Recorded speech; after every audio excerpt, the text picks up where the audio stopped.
With the build-up to the British Lions against South Africa 3-test series in full flow, I thought I would make my combined starting 15 from both the world champion side that is the Springboks and the best the four home nations have to offer in the British and Irish Lions. This is my personal opinion and is not backed by facts and figures, but rather from my existing knowledge and who I think will perform well together. As always, if you like the content, then please hit that subscribe button. We're trying to push for 1,000 subscribers before the end of the year, so that's precisely 6 months. So if we can do that, that'll be a great achievement.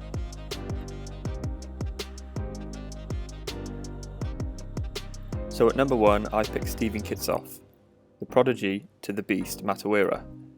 I believe his set-piece dominance at scrum time is better than anything else that the Lions have to offer. Mako Vunipola was also a front-runner for this position.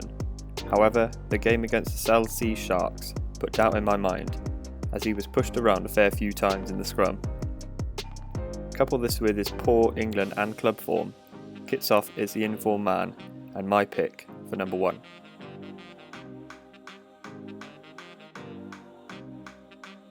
Another Springbok at hooker. I believe they have two of the best hookers in Mbonambi and Malcolm Marx, but I have gone with Marx this time. His set piece is brilliant, including his line-out throwing and back of the maul dominance, which will be a clear battle in these 3 tests. Marx's time in Japan has certified his forward dominance in ball carrying and defensive capabilities. No one really comes close in the Lions squad. It's sore to say, but I have to be honest.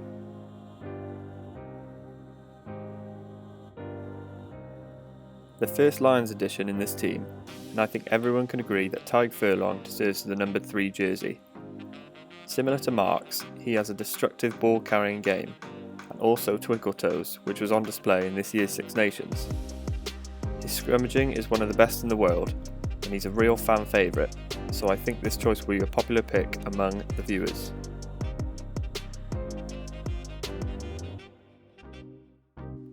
Eben Etzebeth has been one of the leading second rows in world rugby for years now, and with his move to Toulon, he's been recognised more by fans around the world.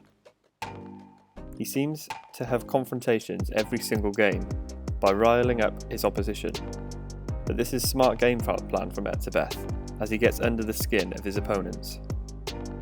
Along with being one of the tallest and biggest men in the game of rugby, his line-out quality will be a huge asset in this side.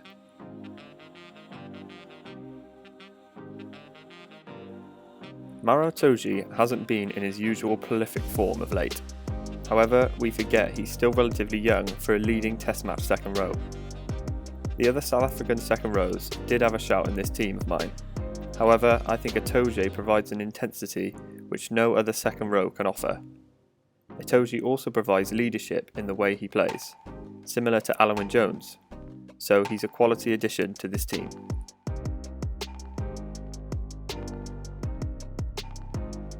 Now this position was the hardest so far.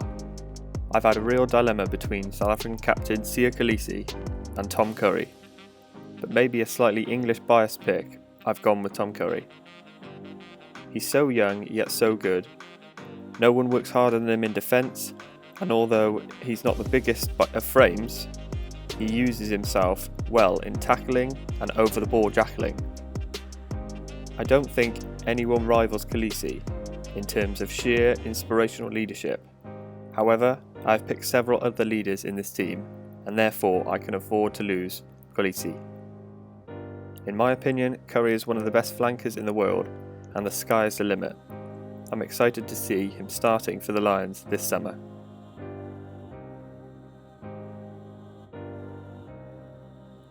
Another difficult position at 7, with options like Hamish Watson and Justin Tipuric for the Lions.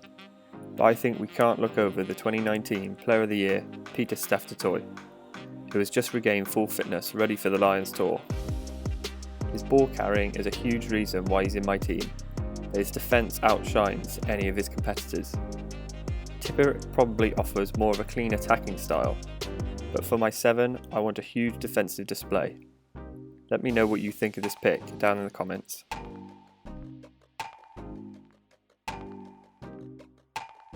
Once again, a position which has two different styles of play in Faletau and Vermeulen, with Faletau being a more cute number 8 with regards to his footwork and ball playing skills, and Vermeulen with his destructive ball carrying and general destructive play. However, I've gone with the pure power of Vermeulen.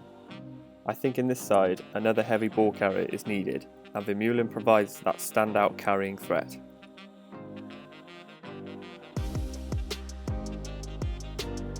And yes, Faf de Klerk is the 9 I've picked. It was between him and New Lions captain Conor Murray, but Faf de Klerk is just an animal when it comes to both defence and attack. His little burst close to the ruck in defence puts opponents under pressure when they're not expecting it. And opposed to many other 9s, de Klerk does not get shrugged off easily in the tackle. He's like a mini bulldog in defence and just won't let go. Similarly, his attack is just as enthusiastic, which is why he's my 9 in this team.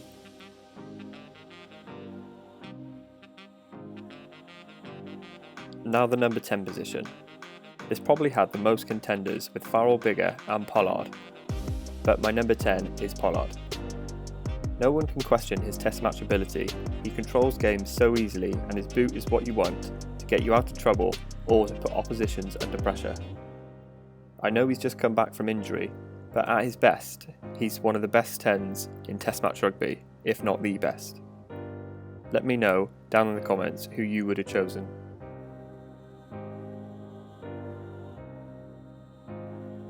Inside centre for me is actually Owen Farrell. I just think he can do it all. I know his ball carrying skills aren't up to the standard of, say, a Deolende, but he can offer so much more with his defence, kicking, and provides another ball player in the back line, and I think Pollard would need some help here. I know Farrell isn't a traditional 12, but he's proven he can play there for many years now. Once again, let me know what you think of this. I know there will be much debate here.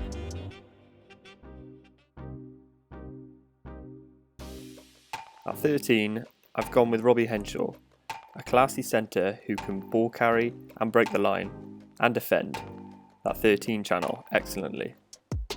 This position was pretty nailed on for me, although Lucanio Am could have been picked. I think Henshaw is an all-rounder and he does it very well.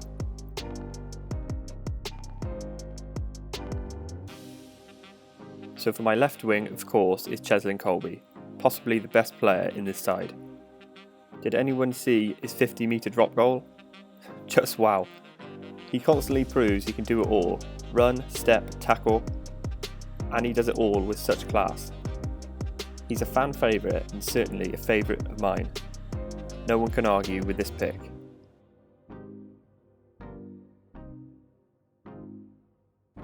As for my right wing, this was much harder pick because there's so many class players here. But someone has to be picked and I've gone with Anthony Watson. He's been improving year on year and can play fullback just as well as wing, which lends itself perfectly for counter-attacking play. He never lets the side down and he's more proven than a Reece Zammit or a Van der Merwe, which is why I've gone with him instead.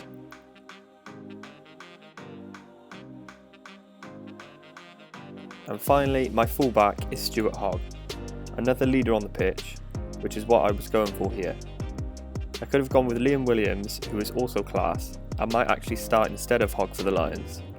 But personally, I prefer Hogg, as he's so classy and performs every time he's on the pitch.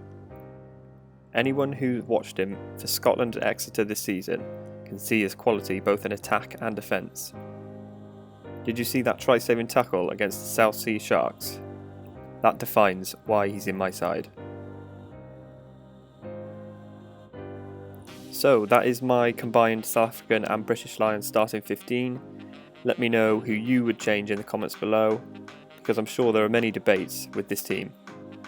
But this is my personal opinion and I'm happy with the team that I've picked. If the side played any team in the world, I'm sure they would win any game. So thanks for watching and I'll see you in the next one.